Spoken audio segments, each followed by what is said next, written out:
સદીના સિતારા કાર્યક્રમ અંતર્ગત 11મી જાન્યુઆરીએ આપણે ભૂતપૂર્વ વિદ્યાર્થીઓનું સન્માન કરવાના છીએ.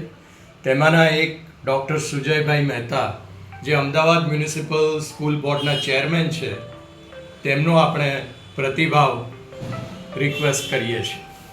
નમસ્કાર. પહેલાં તો દિવાન બલ્લુભાઈ શાળા, એ શાળા જે મારા જેવા હજારો જે વિદ્યાર્થીઓના ઘડતરમાં જેનો બહુ જ અમૂલ્ય ફાળો છે.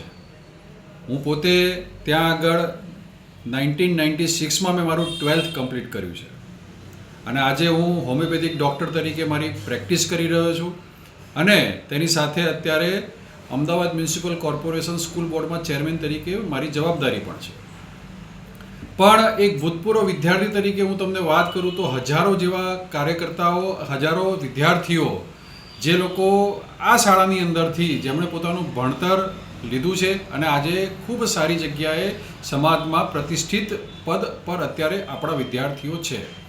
એક બહુ જ ઐતિહાસિક તેનો ઇતિહાસ પણ છે અને આપણે જોવા જઈએ તો આપણા દિવાન બલ્લુભાઈ શાળાના આપણા સંસ્મરણો પણ છે.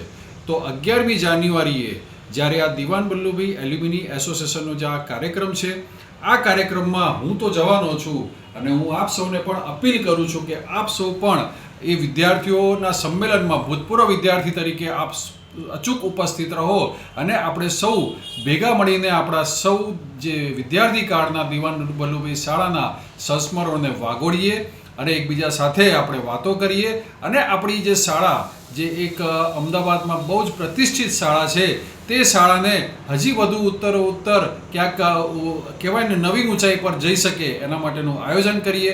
આવો 11મી જાન્યુઆરીએ આપણે સૌ દિવાન બલ્લુભાઈ એલ્યુમિની એસોસિએશનના કાર્યક્રમમાં ભેગા થઈએ અને આ કાર્યક્રમ માટે કેટલાય આપણા જે ભૂતપૂર્વ વિદ્યાર્થીઓ ખૂબ મહેનત કરી રહ્યા છે, તેમને પણ હું આજના દિવસે ખૂબ ખૂબ શુભેચ્છાઓ પાઠવું છું.